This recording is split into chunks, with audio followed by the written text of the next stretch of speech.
مفتی طارق مسعود کے بیانات کے لیے طارق مسعود آفیشیل کو سبسکرائب کریں۔ طارق مسعود آفیشیل۔ حضرت یونس علیہ الصلوۃ والسلام اللہ کے عذاب کے ڈر سے اپنی قوم کو چھوڑ کر نکل گئے۔ یہ بیس بالکل ٹھیک ہے بھائی، جب اللہ کا وعدہ بھی یہی ہے کہ جو قوم ایمان نہیں لے کر آئے گی تو میں اس کو تباہ کر دوں گا، تو حضرت یونس علیہ السلام کو خیال ہوا کہ بھائی یہاں سے نکل جاؤ۔ جب بیٹھے ہیں کشتی میں، کشتی ڈوبنے لگی تو ملا نے کہا بھائی وزن کشتی میں زیادہ ہے، ایک آدمی کو نیچے اترنا پڑے گا ورنہ سب ڈوب جائیں گے۔ کون اترے گا بھائی؟ قرآن اندازی ہونی چاہیے۔ قرآن اندازی میں نام کس کا آیا؟ یونس علیہ السلام۔ تو بتاؤ ہم ہوتے، ہم کہتے ساری زندگی تبلیغ کرتا رہا، اب جب عذاب آنے والا ہے تو اللہ کے خوف سے ہی نکلا میں، اس کا صلہ یہ مل رہا ہے کہ ڈوبنے والا کون ہے؟ بولو، میں ہی ہوں۔ بھائی مجھے تو زیادہ پروٹوکول، اللہ تعالیٰ کو 6 کشتیاں میرے لیے پہلے سے سمندر میں رکھنی چاہیے تھی نا، کیا ہو گیا؟ یہ ہماری سوچ تو یہی ہے کہ میں نے چونکہ فجر کی نماز پڑھی ہے تو میری دکان پہ کسٹمر 6 گنا زیادہ آنے چاہیے، پیسے سارے وہ کما رہے ہیں، نمازیں میں پڑھ رہا ہوں۔ اچھا میرے پر لوگ اعتراض یہ بھی کرتے ہیں کہ احتیاط اس نے کی، اس کو کرونا ہو گیا، اس نے احتیاط نہیں کی، اس کو نہیں ہوا، یہ مفتی لوگوں کو الو بنا رہا ہے۔ تو بالکل یہی ہے کہ نماز میں پڑھ رہا ہوں، روٹی کس کو مل رہی ہے؟ اس کو مل رہی ہے۔ احتیاط میں کر رہا ہوں، وہ کرونا بھی مجھے ہی ہو رہا ہے، ٹھیک ہے نا، ٹھیک ہے نا۔ تو اب اللہ سے تھوڑی کوئی لڑ سکتا ہے بھائی، تو اللہ کی مرضی، جو اب احتیاط کے باوجود بھی کسی کو بیماری لگا دے، اور ایسے گلے مل رہے ہیں اور روزانہ چھینک رہے ہیں ایک دوسرے کے منہ پہ، انہیں کچھ نہیں ہو رہا، وہ تو اب اللہ کی مرضی، اللہ سے تھوڑی کوئی لڑ سکتا ہے۔ لیکن ہم تو ظاہر کے مکلف ہیں نا، ہم تو اسباب کے مکلف ہیں، تو اس لیے حکم دیا جاتا ہے احتیاط کا۔ تو خیر، جب تک کرونا ختم نہیں ہوگا ہم بھی آپ کا پیچھا نہیں چھوڑیں گے، یہ ذہن میں رکھو آپ۔ تھوڑا تھوڑا جیسے 4 شادیاں آتی ہیں نا تڑکے میں، اس طرح یہ بھی آتا رہے گا تڑکے میں، کیونکہ لوگ نہیں کر رہے احتیاط تو کیا کریں۔ اچھا خیر، بات ہی کہاں چل رہی تھی؟ تو یونس علیہ السلام کی جگہ ہم ہوتے تو بھائی ہماری حالت کیا ہوتی ہے؟ اللہ، جیسے تبلیغ میں ہم میں سے کوئی گیا ہوا ہوتا 4 مہینے کے لیے، 4 مہینے کے لیے تبلیغ میں نکلے ہوتے، اللہ کے راستے میں واپس آ رہے ہوتے تو پتہ چلا کچھ یعنی کنوینس ہی نہیں مل رہی، پولیس والے پکڑ کے لے گئے، کسی کیس میں بند کر دیا، تو کیا وسوسے آتے ہیں دماغ میں۔ جیسے حج کرنے گئے نا، ایک آدمی حج کرنے گیا، لٹ گیا وہاں پہ نا جیب کتروں نے، تو وہ کہہ رہے اللہ میں نے تو سنا تھا حاجی تیرے مہمان ہوتے ہیں، تو ہم نے تو دنیا میں کسی کو نہیں دیکھا کسی نے اپنے مہمان کس کی یہ انسلٹ کی ہو، ٹھیک ہے نا، ہم نے تو نہیں دیکھا، میں تیرا مہمان بن گیا اور کچھ بھی نہیں بچا میرے پاس، سب کچھ ہی لٹ گیا۔ تو جلا ہوا آدمی تھا۔ تو یونس علیہ السلام کی جگہ کوئی اور ہوتا، ہم جیسے نالائق ہوتے، تو ہم کہتے اللہ ساری زندگی قوم کی مخالفت لے کے تبلیغ کرتا رہا، اپنا تن من دھن لگا دیا، نہ کاروبار کی طرف توجہ، نہ کوئی پیسے کمانے، جو روکھی سوکھی ملی کھا لیا۔ پیغمبروں کا تو کوئی اجرت بھی نہیں ہوتی، وہ تو بالکل ہی اللہ توکل پہ چل رہے ہوتے ہیں۔ اے اللہ غربت میں ایک وقت گزارا، کبھی کھانے کو ملا نہیں ملا، بس تیرے دین کو فوکس کیا۔ اب جب عذاب آنے والا ہے تیرا اس قوم پہ، تو تیرے خوف سے نکلا میں، جو تیرا ہی حکم ہے کہ مجھ سے ڈرو، میرے عذاب سے ڈرو۔ اب کم از کم کوئی 2-4 کشتیاں یا ہوائی بحری جہاز کوئی کھڑا ہوا ہوتا میرے استقبال میں، اور اگر نہیں تھا میں نے اپنے خرچے سے پہ کشتی لی ہے میں نے، ٹھیک ہے نا۔ ذمہ داری کس کی بنتی تھی اللہ؟ ذمہ داری تیری بنتی تھی کہ کشتی کا انتظام تیری طرف سے ہو۔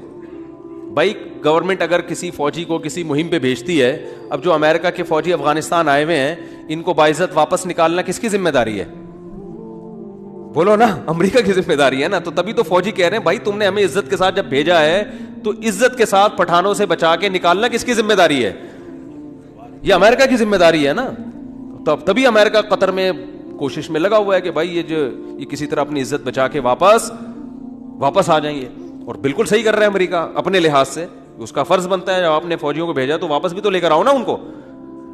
تو بالکل میرے بھائی یہ بات ذہن میں آ سکتی تھی یونس علیہ السلام کے کہ اللہ یہ سب میں نے تیرے لیے کیا ہے، اب تیرا عذاب آ رہا ہے تو مجھے تو یہاں سے فرار ہونا ہے بستی سے، تو کشتی کا انتظام کرنا میرے ذمہ نہیں ہے بلکہ کس کے ذمہ ہے؟ تیرے ذمہ ہے۔ چلو میں نے اپنے خرچے پہ کر لی۔ اب اے اللہ تو خود ہی اگر ڈوب رہی، اول تو ڈوبنی نہیں چاہیے، تجھے تو یہ طاقت ہے، کہ 100 آدمی بھی کشتی میں بیٹھ جائیں, جب تک تیری مرضی نہیں ہوگی کشتی کلٹی بولو نہیں ہوگی, یہ نہیں کلٹی ہو سکتی. دوسری آزمائش تو نے یہ اس آزمائش میں ڈال دے گی, کشتی کلٹی ہو رہی ہے. اور اگر کلٹی ہو بھی رہی ہے تو ایسے ایسے نالائق لوگ اس کشتی میں بیٹھے ہوئے ہیں. کار آمد تو صرف اس میں یونس علیہ السلام تھے, باقی تو سارے نالائق, کیونکہ مشرک لوگ تھے سارے, بت پرست, پان گٹکے والے, سگریٹ والے, تمباکو والے, سارے اس میں بیٹھے ہوئے ہیں. وہ تو پتہ نہیں کیا کیا نشہ کرتے ہوں گے, سارے ایک نمبر کے چور یہاں بیٹھے ہوئے ہیں کشتی میں. تو اللہ ان میں سے کسی کو تو خود ہی جو ہے نا ڈلوا دیتا. اور قرآن اندازی ہو رہی ہے تو نام کس کا آ رہا ہے؟ میرا نام آ رہا ہے, جس نے ساری زندگی تبلیغ کی. تو اور پھر کمال یہ کہ بڑی آزمائش کیا کہ چلو کشتی میں اگر چھلانگ لگا کے نیچے گرنا ہی تھا, ان لوگوں نے ڈال دیا, بھائی آپ کا نام آیا, آپ کو اترنا پڑے گا. تو تیرنے کا آپشن ہوتا ہے, کہیں تیرتے رہیں گے, کوئی ٹیلا آ گیا وہاں بیٹھ گئے, یا کسی نے دیکھ لیا کوئی رسی پھینک دی جیسے, یا کہیں کنارے پہ اتر گئے. جیسے ہی چھلانگ لگائی ہے ایک اور بڑی آفت, سمندر کی مچھلی نے آپ کو نگل لیا. کتنا خوف, ایک حرف زبان سے ناشکری کا نہیں نکل رہا پیغمبر کی, کہ اللہ مروا دیا تو نے. تو یہ کیا خوف ہوتا ہے, سمندر کا اپنا ایک خوف ہے بھائی, کبھی یہاں نہیں سمجھ میں آئے گا, جاؤ سمندر میں جا کے پتہ چلے گا. اور قرآن سے پتہ چلتا ہے رات کا وقت تھا, اندھیرا تھا, اندھیرے میں بہت, کیونکہ فنادا فی الظلمات, فی الظلمہ نہیں ہے کہ اندھیرے میں پکارا, اندھیروں میں پکارا. پتہ چلا کہ بہت سارے اندھیرے تھے, یعنی ایک مچھلی کے پیٹ کا اندھیرا, ایک سمندر کی تہ کا اندھیرا, اور ایک رات کا اندھیرا. کس قدر خوف. بتاؤ آج کسی کو ایسی ٹینشن ملتی ہے؟ آج یہی ٹینشن ہے, ابا نے اس دن چپیٹ لگا دیا تھا کھینچ کے, اور بھائی تمیز سے بات نہیں کر رہا, بیگم کنٹرول میں نہیں ہے, اور مفتی صاحب کا بیان سن کے اللہ کی خاطر شادی کی تھی, پھنس گئے. ایک آدمی میرے پاس آیا, کہنے لگا مفتی صاحب میری بیوی کی نہ شکل اچھی ہے اور نہ بات کرنے کا انداز اچھا ہے. تو مجھے خود بتا رہا تھا, کہہ رہا ہے اتنی بد اخلاق ہے. میں اس سے کہتا ہوں اگر تیری شکل بھی اچھی ہوتی نا, میں تیری بد اخلاقی برداشت کر لیتا. چلو یار, پتہ نہیں جھوٹ بول رہا تھا سچ بول رہا تھا, اللہ جانے. اب یہ کوئی ٹینشن ہے بتاؤ؟ اصل ٹینشن تو وہ ہے نا. اچھا لوگ کہہ رہے ہوتے ہیں وہ ہو جاتا نا اچھا تھا, ہم سمندر میں ڈوب جاتے اچھا تھا. او بھائی ابھی ڈوب ہی نہیں رہے ہو اس لیے کہہ رہے ہو اچھا تھا, جب ڈوبنے لگو گے تو وہی کیفیت ہوگی. وہ جو پھندا آ گیا تھا نا درخت سے, ایک آدمی کہتا نا اللہ موت دے دے زندگی سے, تو وہ کسی نے پھندا پھینک دیا اوپر سے اور یہ کہا کہ میں اللہ ہوں, اس میں گردن ڈال لے اٹھا لوں گا. تو وہ کہتا ہے یہاں تو کوئی مذاق بھی نہیں کر سکتا ہے اللہ. تو وہ جب آتی ہے نا اپنے اوپر تو پھر یہ کنڈیشن ہوتی ہے. تو یونس علیہ السلام پر جو آزمائشیں آئیں, کتنی بڑی بڑی آزمائشیں, مچھلی کا پیٹ اور نگل گئی مچھلی اکثر ثابت نگلتی ہے. ذرا بھی شکایت, کیونکہ ہم بندے ہیں بھائی, ہماری جو ڈیوٹی ہے ہم نے وہ کرنی اور چھوٹا بن کے رہنا ہے. ہم نے اللہ کے سامنے یہ نہیں کرنا یہ کیا ہو رہا ہے, ایسا کیوں ہو گیا, میں تو تبلیغ کے لیے نکلا تھا, میرے ساتھ یہ ناانصافی, یہ نہیں ہوتا. یہ اصول قرآن کیوں یہ واقعہ ذکر کر رہا ہے؟ یونس علیہ السلام اللہ کے برگزیدہ پیغمبر ہیں. ہمارے حضرت فرمایا کرتے تھے یہ محبت کی چٹکیاں ہوتی ہیں, انسان کو جس سے محبت ہوتی ہے تو اس کو ستاتا ہے, اور یہ ستانا تکلیف برائے تکلیف نہیں, اس کے درجات کو بلند کرنی. یہ محبت کا اظہار ہے کہ میرا ایسا بندہ ہے, ایسا پیغمبر ہے, کتنی آزمائشوں میں ڈالا, زبان سے ایک حرف ناشکری کا نہیں نکل رہا, ساری اپنی طرف منسوب کہ میری غلطی ہے, میں غلط ہوں. تو قرآن کے الفاظ دیکھو, جب مچھلی نے نگلا ہے اور سمندر کی تہ میں گئی اندھیروں در اندھیرے, تو یونس علیہ السلام نے فنادا فی الظلمات, اندھیروں میں کیا پکارا, لا الہ الا انت, اے اللہ تیرے سوا کوئی غلامی کے لائق نہیں ہے, میں تیرا غلام ہوں. انی کنت من الظالمین, میں ہی غلط ہوں, تو غلط نہیں ہے, مجھ سے کوئی غلطی ہوئی ہے اور میں تجھ سے استغفار کرتا ہوں. ان کو احساس ہو گیا کہ میں جو بغیر پرمیشن کے آیا ہوں, شاید یہ اس لیے ہو رہا ہو میرے ساتھ, دیکھو اپنے آپ کو غلط ثابت کرنے کے لیے دلائل تراشے جا رہے ہیں. کوئی اللہ نے وہی تھوڑی کی تھی اس وقت کہ آپ غلط ہیں. بس اس عمل سے اندازہ ہو گیا کہ بھائی اور تو میں نے کوئی, مجھے نہیں لگتا میرے سے کوئی گناہ ہوا ہو, تو مجھے لگتا ہے کہ یہ ہے جس کی وجہ سے اللہ کیا ہے, مجھ سے ناراض ہے. تلاش کر رہے ہیں, کوئی اپنی مسٹیک تلاش کریں, اپنے آپ کو غلط کہیں تو لا الہ الا انت سبحانک, اے اللہ تو ہر عیب سے پاک ہے. کیا مطلب؟ تو میرے ساتھ غلط نہیں کر سکتا, یہ میرا ہی کوئی عمل ہے جس کی وجہ سے ایسا ہو رہا ہے. تو تھوڑی غلط ہے, تو ہر عیب سے پاک ہے, تو ظالم تھوڑی ہے, میری غلطی ہے, میں غلط ہوں. کیا اللہ کے رحمت کے خزانے حرکت میں آتے ہیں. فَالْتَقَمَهُ الْحُوتُ وَهُوَ مُلِيمٌ, قرآن کہہ رہا ہے مچھلی نے نگلا اس حال میں کہ یونس علیہ السلام اپنے آپ کو ملامت کر رہے تھے. جب مچھلی کی نگل رہی تھی اس وقت بھی اپنے آپ کو ملامت کر رہے ہیں, اپنے آپ کو برا بھلا کہہ رہے ہیں, میں غلط, میں نے غلط کیا. تو جب مچھلی کے پیٹ میں جا کے توبہ استغفار کی ہے تو اللہ کی صفت استغنا دیکھو. اللہ فرماتے ہیں لولا انہ کان من المسبحین, اگر یونس اپنی غلطی کا اعتراف نہ کرتے, للبث فی البطن الی یوم یبعث فی بطنہ الی یوم یبعثون, قیامت تک اسی کے پیٹ میں رہتے, وہ نہیں نکلتے. یہ اللہ کی صفت استغنا ہے کہ بھئی اللہ کو آپ ڈرا کے, دھمکا کے یا اپنی غلطی کا اعتراف کیے بغیر اللہ پہ ڈال کے اللہ سے کچھ بھی منوا نہیں سکتے. اللہ کہتے ہیں ہمیشہ رہتے, لیکن اللہ کو پتا تھا نہیں ہے ایسا, وہ تو آزمایا. پیغمبر تو گناہ نہیں کر سکتے نا, تو یہ تو اللہ آزما رہے ہیں دنیا کو دکھانے کے لیے کہ میرے نیک بندے ایسے ہوتے ہیں.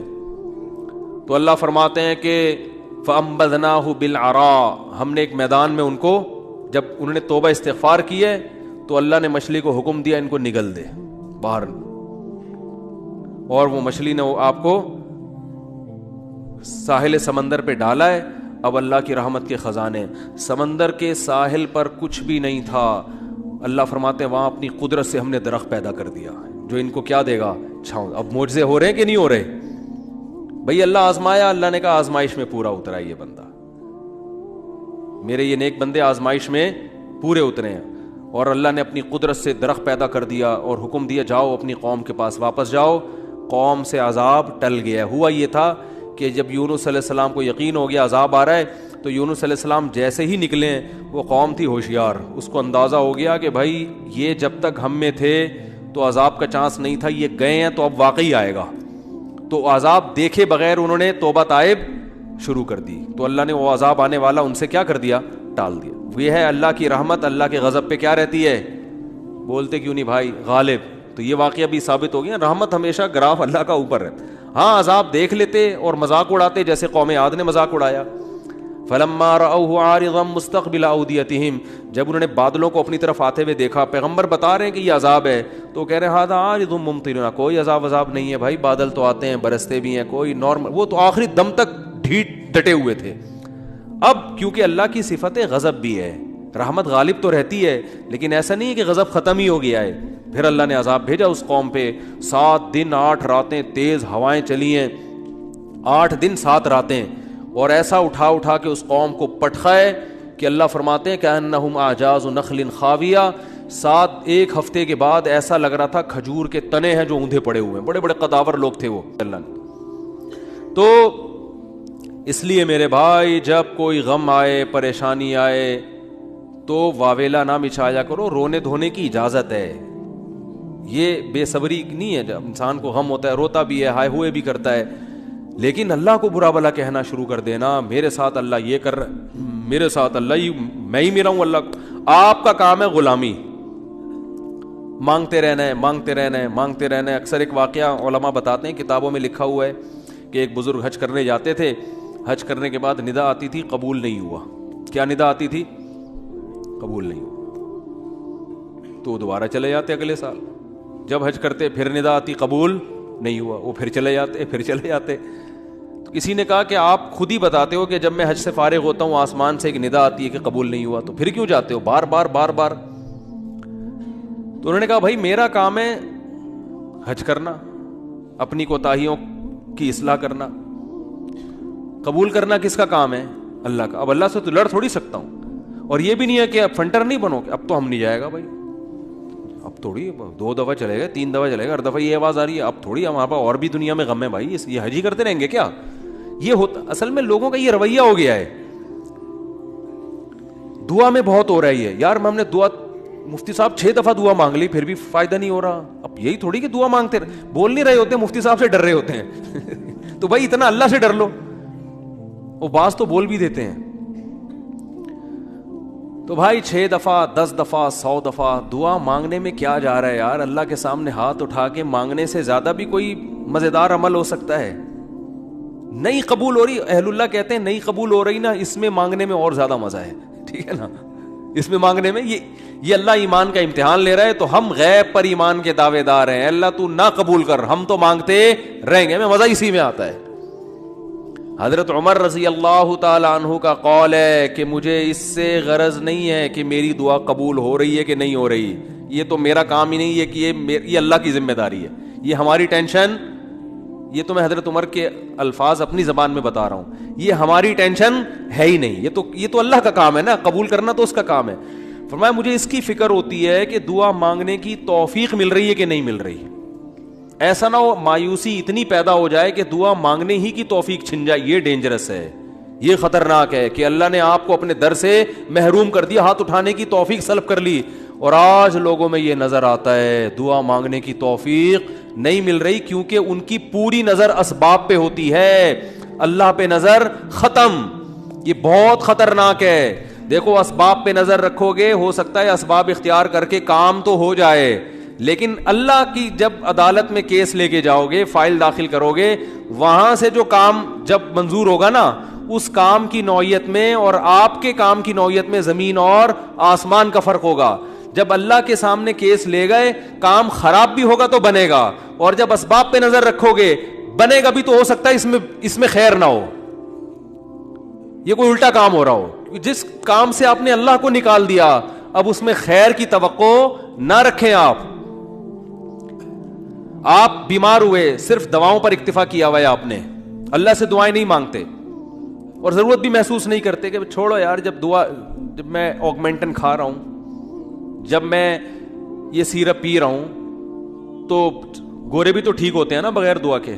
کیا خیال ہے بھائی؟ جب وہ ٹھیک ہوتے ہیں تو مجھے دعا مانگنے کی کیا ضرورت ہے؟